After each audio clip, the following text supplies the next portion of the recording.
तो हर साल 9 जनवरी के दिन ये प्रवासी भारतीय दिवस सम्मेलन मनाया जाता है। हालांकि पिछले साल 4 साल की अगर हम बात करें तो कोरोना की वजह से ये सम्मेलन आयोजित नहीं हो पाया था, लेकिन इस बार हो रहा है क्योंकि कोरोना की स्थिति पूरी तरीके से देश के अंदर काबू में है। और इस बात का जिक्र आज प्रधानमंत्री नरेंद्र मोदी ने किया है और उन्होंने ये भी कहा कि किस तरीके से हमने अपनी खुद की वैक्सीन बनाई देश ने, और वो न केवल अपने देश के काम आई बल्कि दुनिया भर के देशों के वो वैक्सीन काम आई, और कितनी प्रभावी वो वैक्सीन थी ये भी अपने आप में एक बहुत बड़ी पहल सरकार की ओर से की गई और इसका भी जिक्र दुनिया भर में हुआ है। यानी कि दुनिया भर में भारत की जो धाक है वो बनती जा रही है, इसका जिक्र पीएम मोदी बार बार करते हुए आज अपने संबोधन के दौरान नजर आए। चर्चाओं को आगे बढ़ाएंगे। तमाम जो खास मेहमान हैं हमारे साथ जुड़े हुए हैं। डॉक्टर भरत बरे जी, मैं एक बार फिर से आपके पास आना चाहूँगा और मैं ये जानना चाहूँगा, देखिए आपने बीजेपी की तरफ से जो बीजेपी के राज्यसभा सांसद हैं कैलाश सोनी जी, उनको भी आपने सुना, कांग्रेस के प्रवक्ता राम पांडे जी को भी आपने सुना, दोनों ने अपनी अपनी बातें रखी हैं। लेकिन मैं आपसे जानना चाहूँगा, देखिए आप बेहतर तरीके से बता सकते हैं क्योंकि यूपीए के समय भी आपने देखा होगा और अब एनडीए के समय को भी आप देख रहे हैं। एनआरआईज के लिए यूपीए की गवर्नमेंट ने क्या किया था, एनडीए की गवर्नमेंट क्या कर रही है, या फिर एनआरआईज का भारत में जिस तरीके से योगदान रहा है इस देश के विकास में, उस वक्त किस तरीके का योगदान रहा और अब क्या योगदान दे पा रहे हैं, अगर इसको थोड़ा सा आप समझा पाएं हमें या बता पाएं इस बारे में। यूपीए के समय भी सरकार एनआरआई के साथ अच्छा बर्ताव कर रही थी जी, लेकिन वो ब्यूरोक्रेटिक था। प्रधानमंत्री या दूसरे मंत्री यहाँ आकर एनआरआई से इतना जुड़ते नहीं थे जी। जब डॉक्टर मनमोहन सिंह आते थे तब भी हमको बुलाते थे, लेकिन एक होटल में 400-500 लोग न्यूयॉर्क में आएंगे, वहां बोलेंगे, लेकिन लोगों से जो एनआरआई से जुड़ना था जब प्रधानमंत्री मोदी आए हैं तब से उन्होंने बोला कि मैं 50,000 लोगों से मिलना चाहता हूं जी, rather than 25,000 or 500 people in a hotel। तो कोई भी सरकार हो हमेशा एनआरआई से जुड़ी हुई है, लेकिन प्रधानमंत्री मोदी ने जो जुड़ाई है इमोशंस की बना दी है और जहां भी जाते हैं हमेशा एनआरआई से मिलना चाहते हैं जी, उनको सुनना चाहते हैं।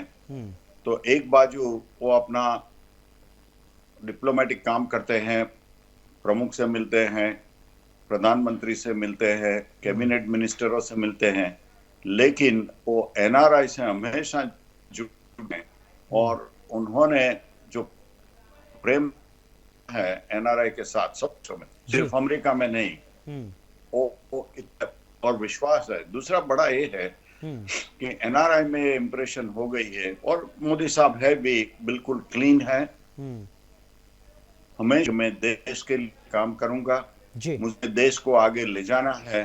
तो उनकी जो विजन है, जो ऑनेस्टी है और जो काम करते हैं देश के लिए, उससे सब एनआरआई बहुत प्रभावित हो गए हैं। इसमें पार्टी को मत लाइए, कांग्रेस बीजेपी को, ये देश का सवाल है और मोदी जी जो कर रहे हैं देश के लिए कर रहे हैं, सभी नागरिकों के लिए कर रहे हैं।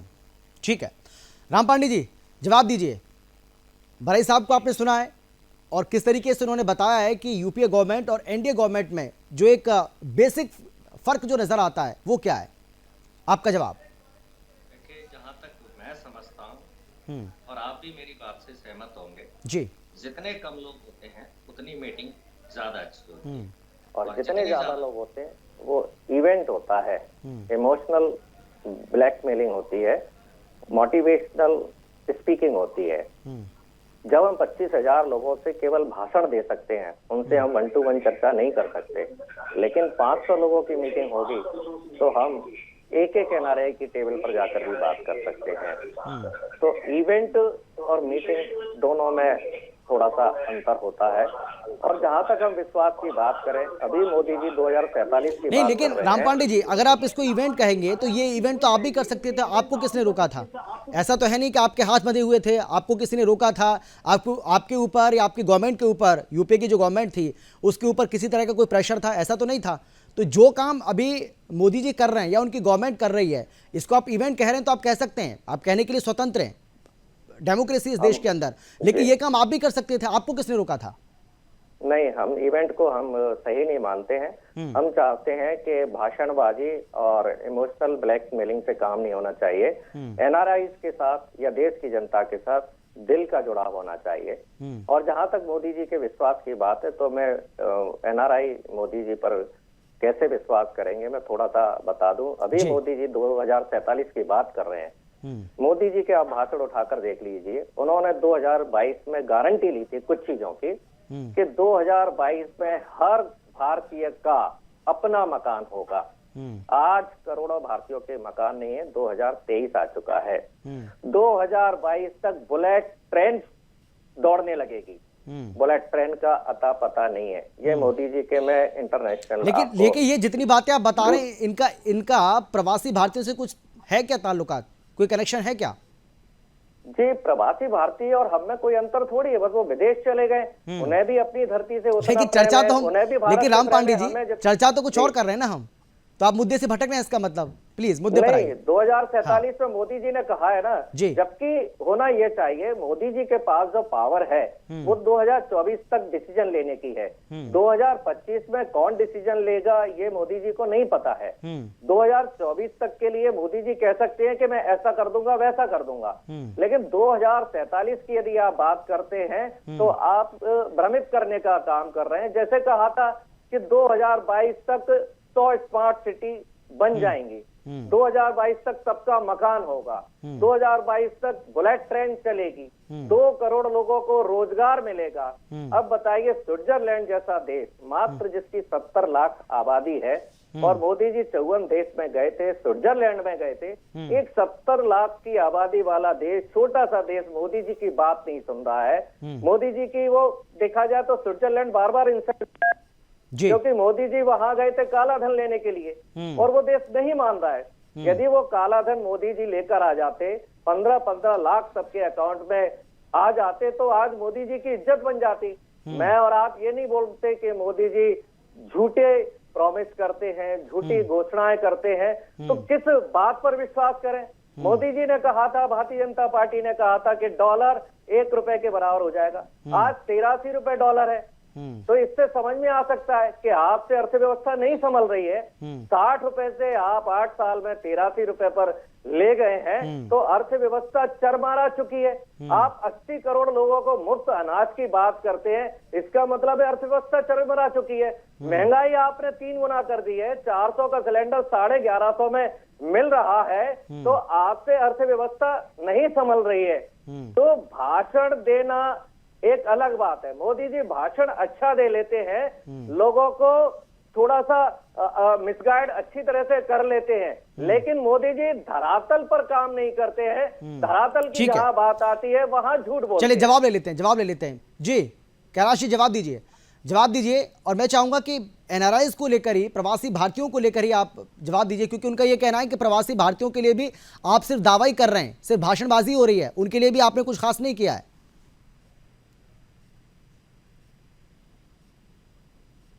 कैलाश जी आवाज आ रही है कि मेरी, आपको सुन पा रहे हैं क्या आप? जी कैलाश जी जवाब दीजिए।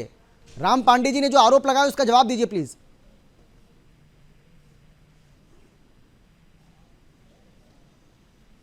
हमारा ये कहना है कि ये हमारे देश के सौभाग्य का विषय है। ये विषय कोई दलगत नहीं है। इस दृष्टिकोण से आज हमारी रचनात्मक भूमिका सारे दलों की आना चाहिए। माननीय प्रधानमंत्री जी का जो सपना है कि सारी दुनिया में हमारी इकोनॉमी सबसे बड़ी इकोनॉमी, सबसे तेज इकोनॉमी, और इसकी पूरी संभावना सारे इकोनॉमिस्ट बोल रहे हैं। और अभी प्रमाण है कि जिस समय सारी दुनिया में यूक्रेन का युद्ध चल रहा और सारी परिस्थिति में आज जिस तेजी से हम आगे बढ़ रहे हैं, ये सारी संभावनाएं हिंदुस्तान में, और हिंदुस्तान में ये हमारे विकास की और इकोनॉमी को बड़ी करने की धुरी ये हमारे प्रवासी भारतीय हैं।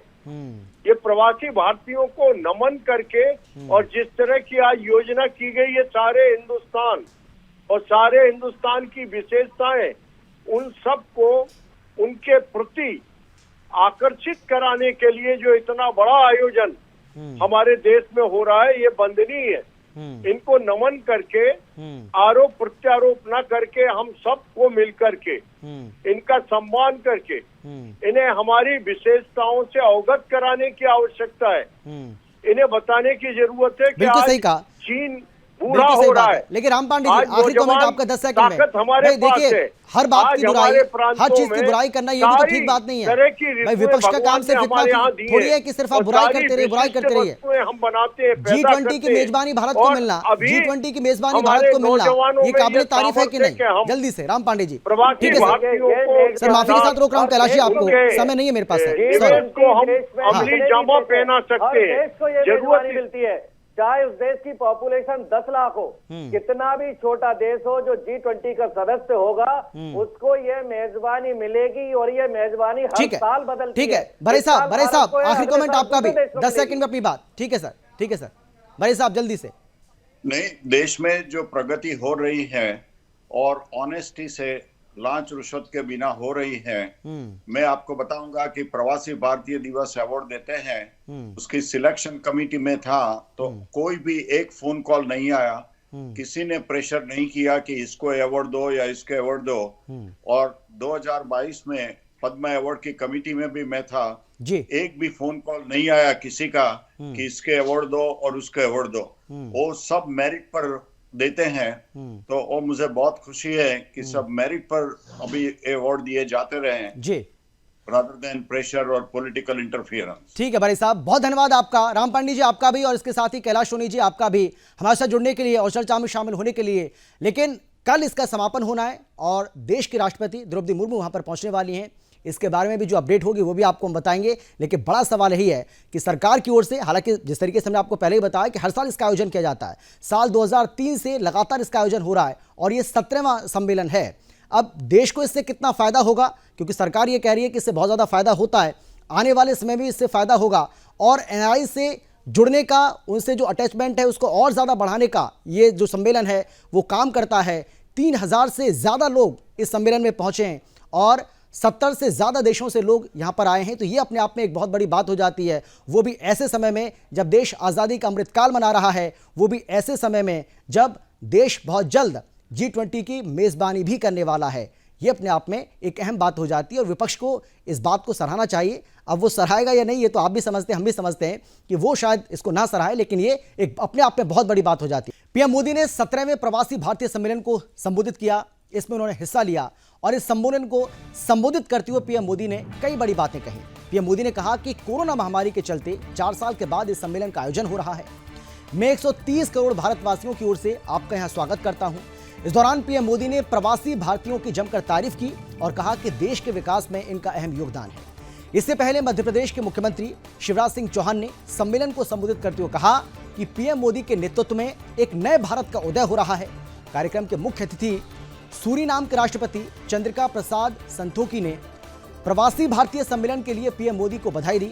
इस सम्मेलन के मायने क्या हैं, भारत के नजरिए से यह कितना महत्वपूर्ण है और देश के विकास में एनआरआईज की भूमिका कितनी अहम है, आजादी के अमृत काल में हो रहा यह सम्मेलन इतना खास क्यों है, इसको लेकर आज एक सार्थक चर्चा हम करने वाले हैं। लेकिन पहले एक रिपोर्ट आपको हम दिखाते हैं, उसके बाद चर्चा की शुरुआत करेंगे।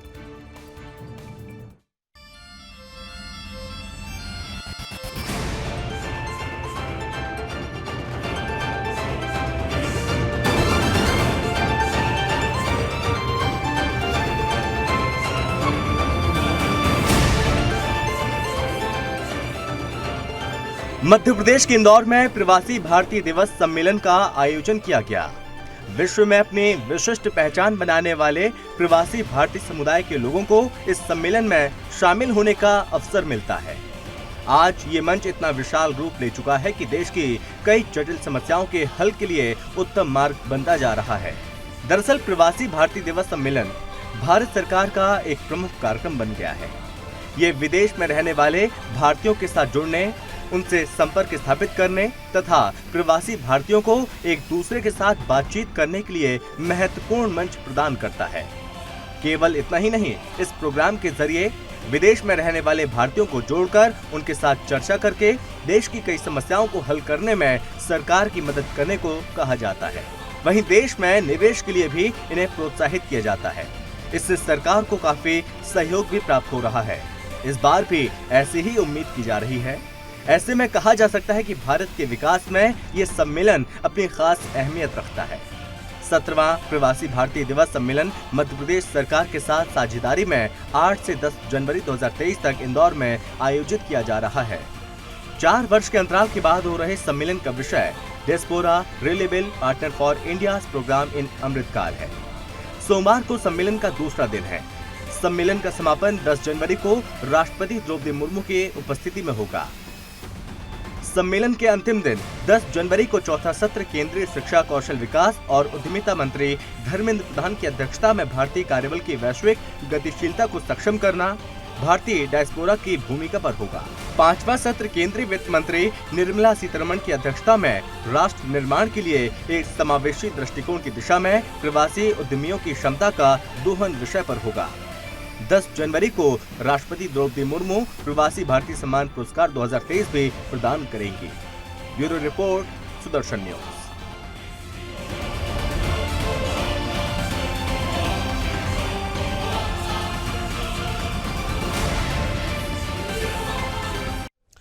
इस सम्मेलन को संबोधित करते हुए प्रधानमंत्री नरेंद्र मोदी ने कई बड़ी बातें कही। उन्होंने एनआरआईज की जमकर तारीफ की। उन्होंने कहा कि प्रवासी भारतीयों का देश के विकास में अहम योगदान है और इसके साथ ही उन्होंने ये कहा कि जब हम आज़ादी का अमृतकाल मना रहे हैं, ऐसे में इन एनआरआईज की जो भूमिका है वो बहुत ज़्यादा महत्वपूर्ण हो जाती है। वो भी ऐसे समय में जब देश ये तय कर चुका है कि 2047 तक हमें देश को विकसित देश बनाना है, यानी कि डेवलप कंट्री देश को बनाना है। ऐसे में इनकी भूमिका और ज़्यादा महत्वपूर्ण हो जाती है। क्या कुछ कहा है प्रधानमंत्री नरेंद्र मोदी की इस सम्मेलन को संबोधित करते हुए, वो कौन सी बड़ी बातें रही हैं, वो आपको सुनवाते हैं। सुनिए जरा। साथियों, हमारे यहां कहा जाता है स्वदेशो भुवन त्रयम, अर्थात हमारे लिए पूरा संसार ही हमारा स्वदेश है। मनुष्य मात्र ही हमारा बंधु बांधव है। इसी वैचारिक बुनियाद पर हमारे पूर्वजों ने भारत के सांस्कृतिक विस्तार को आकार दिया था। हम दुनिया के अलग अलग कोनों में गए। हमने सभ्यताओं के समागम की अनंत संभावनाओं को समझा। हमने सदियों पहले वैश्विक व्यापार की असाधारण परंपरा शुरू की थी। हम असीम लगने वाले समंदरों के पार गए। अलग अलग देशों, अलग अलग सभ्यताओं के बीच व्यावसायिक संबंध कैसे साझी समृद्धि के रास्ते खोल सकती है, भारत ने और भारतीयों ने करके दिखाया। आज अपने करोड़ों प्रवासी भारतीयों को जब हम ग्लोबल मैप पर देखते हैं तो कई तस्वीरें एक साथ उभरती हैं। दुनिया के इतने अलग अलग देशों में जब भारत के लोग एक कॉमन फैक्टर की तरह दिखते हैं तो वसुधैव कुटुंबकम की भावना उसके साक्षात दर्शन होते हैं। दुनिया के किसी एक देश में जब भारत के अलग अलग प्रांतों, अलग अलग क्षेत्रों के लोग मिलते हैं तो एक भारत श्रेष्ठ भारत का सुखद एहसास भी होता है। दुनिया के अलग अलग देशों में जब सबसे शांतिप्रिय, लोकतांत्रिक और अनुशासित नागरिकों की चर्चा होती है तो मदर ऑफ डेमोक्रेसी होने का भारतीय गौरव अनेक गुना बढ़ जाता है। और जब हमारे इन प्रवासी भारतीयों के योगदान का विश्व आकलन करता है तो उसे सशक्त और समर्थ भारत, इसकी आवाज सुनाई देती है। आज भारत के पास न केवल दुनिया के नॉलेज सेंटर बनने का बल्कि स्किल कैपिटल बनने का सामर्थ्य भी है। आज भारत के पास सक्षम युवाओं की एक बड़ी तादाद है। हमारे युवाओं के पास स्किल भी है, वैल्यूज भी है और काम करने के लिए जरूरी जज्बा और ईमानदारी भी है। भारत की ये स्किल कैपिटल दुनिया के विकास का इंजन बन सकती है। भारत में उपस्थित युवाओं के साथ ही भारत की प्राथमिकता वो प्रवासी युवा भी हैं जो भारत से जुड़े हैं। हमारे नेक्स्ट जनरेशन युवा जो विदेश में जन्मे हैं, वहीं पले बड़े हैं, हम उन्हें भी अपने भारत को जानने समझने के लिए कई अवसर दे रहे हैं। नेक्स्ट जनरेशन प्रवासी युवाओं में भी भारत को लेकर उत्साह बढ़ता चला जा रहा है। वो अपने माता पिता के देश के बारे में जानना चाहते हैं, अपनी जड़ों से जुड़ना चाहते हैं। ये हम सब की जिम्मेदारी है कि हम युवाओं को न केवल देश के बारे में गहराई से बताएं, बल्कि उन्हें भारत दिखाएं भी। कोई भी राष्ट्र उसमें निष्ठा रखने वाले हर व्यक्ति के दिल में जीवित रहता है।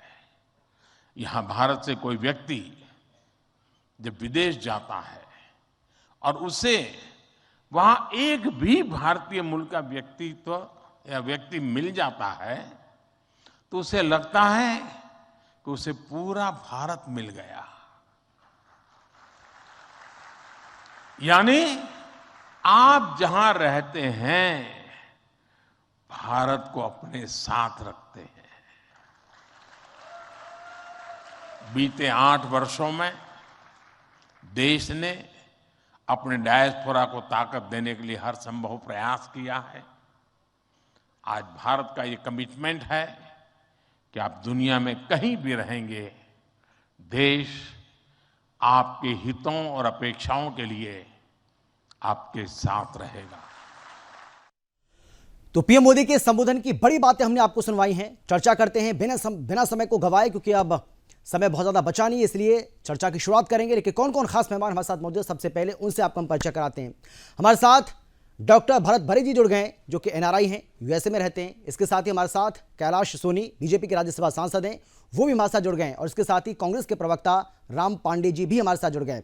आप सभी का बहुत बहुत स्वागत है। लेकिन सबसे पहले मैं आपके पास आना चाहूंगा डॉक्टर भरत भरे जी, और आपने पीएम मोदी को सुना होगा किस तरीके से उन्होंने एनआईज की तारीफ की है, और उन्होंने इस बात का भी जिक्र किया है कि प्रवासी भारतीयों का हमारे देश के विकास में बहुत ज़्यादा योगदान रहा है, और किस तरीके से वो उसकी सराहना कर रहे थे, और आने वाले समय में भी आपसे बहुत ज़्यादा अपेक्षाएं वो कर रहे हैं। क्या कहेंगे आप?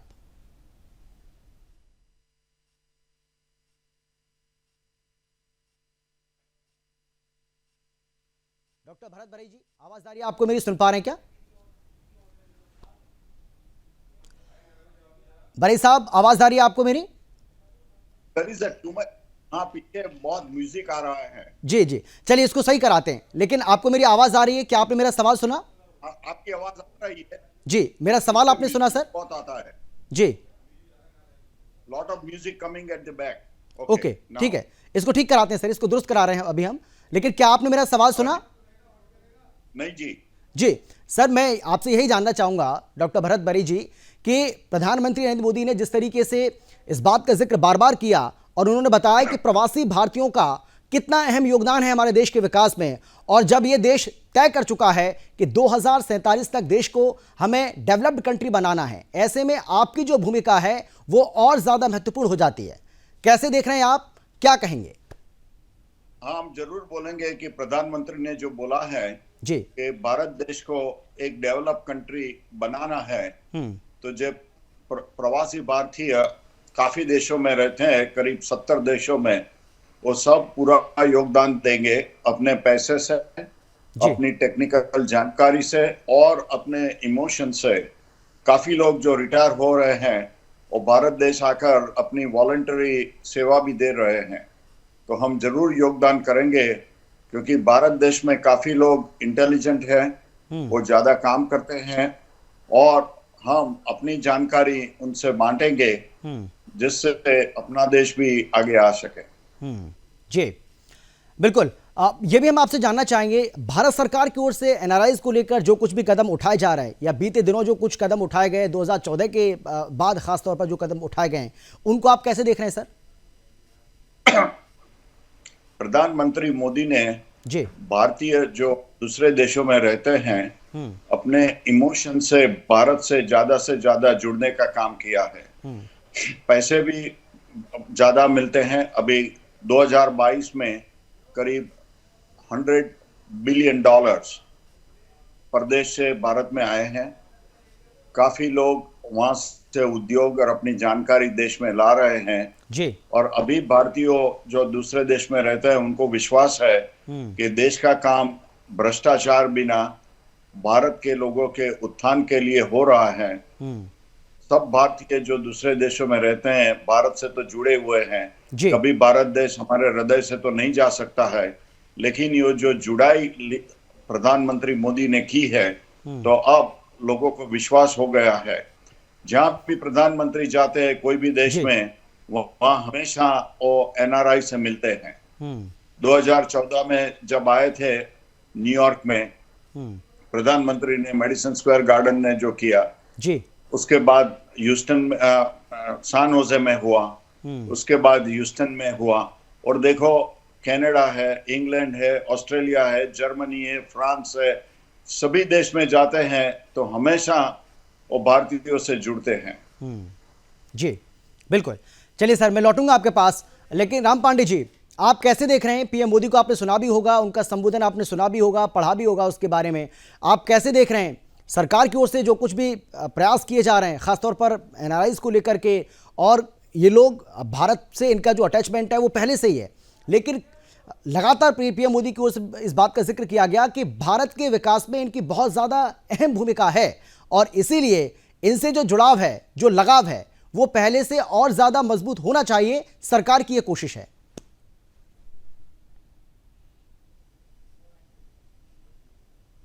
इसका जो योगदान है भारत की अर्थव्यवस्था में वो बहुत अच्छा है और एनआरआईज हमेशा भारत की मदद कर रहे हैं। और वर्तमान में हम देखें तो भारत में जो गाड़ियों की संख्या बढ़ रही है, कारों की संख्या बढ़ रही है, बंगलों की संख्या बढ़ रही है, उसमें एनआरआईज का बहुत बड़ा योगदान है। वो वहां से पैसा भेजते हैं, अपने परिवार की भी मदद करते हैं। लेकिन हमें इस बात पर ध्यान देना होगा कि जो एनआरआईज हैं, प्रवासी भारतीय हैं, आप देखना मैक्सिमम जो है वो या तो आईआईटी से पास आउट है, या आईआईएम से पास आउट है, या एम्स से पास आउट है। ये तीनों संस्थान नेहरू जी के द्वारा बनाए गए थे। या कोई इंजीनियरिंग कॉलेज होगा तो वो कांग्रेस सरकार का बना होगा, या मेडिकल कॉलेज होगा, या मैनेजमेंट कॉलेज होगा।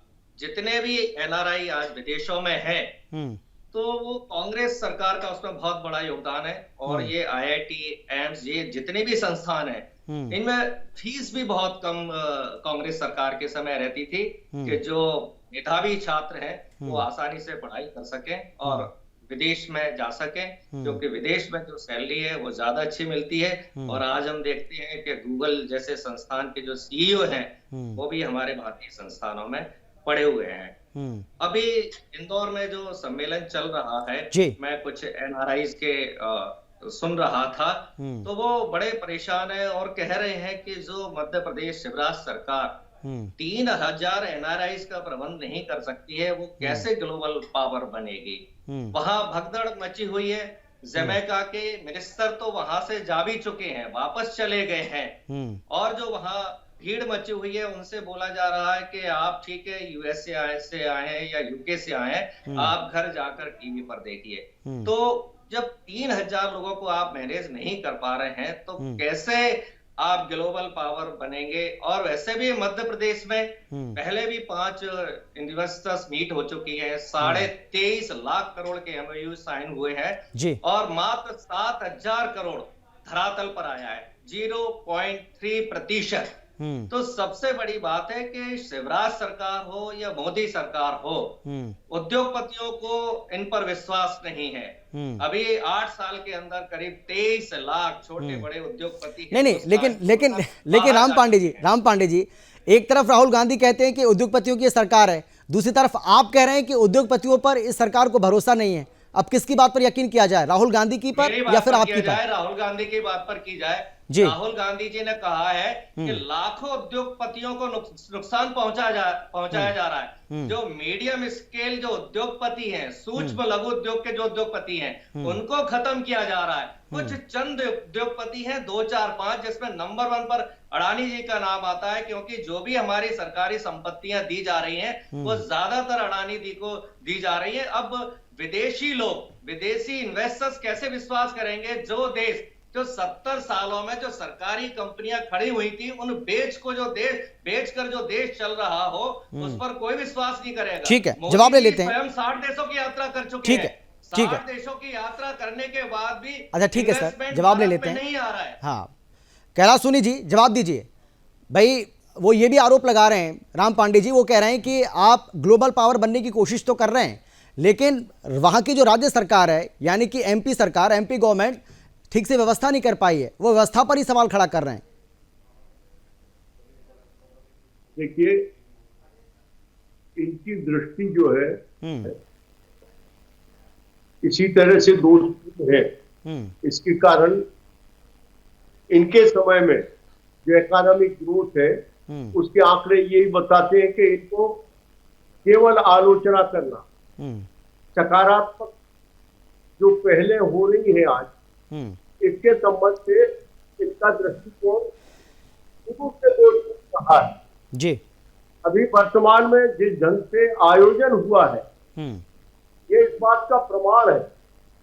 माननीय मोदी जी के कुशल नेतृत्व में जिस तरह से प्रवासियों का आगमन इंदौर में हुआ है, और इंदौर का एक एक नागरिक इस बात को महसूस कर रहा है कि ये एफर्ट हमारे मध्य प्रदेश को बहुत आगे ले जाएगा। यहाँ इस कार्यक्रम से हमारे आगे बढ़ने की दिशा बनेगी, और इसमें विश्वास करने का कोई, अविश्वास करने का कोई कारण नहीं है जी। ये इनकी नकारात्मक सोच का परिणाम। बिल्कुल। चलिए, मैं आप तीनों के पास आ रहा हूं, एक छोटे से ब्रेक के लिए मुझे रुकना है, फौरन लौटते हैं और उसके बाद चर्चा को आगे बढ़ाते हैं।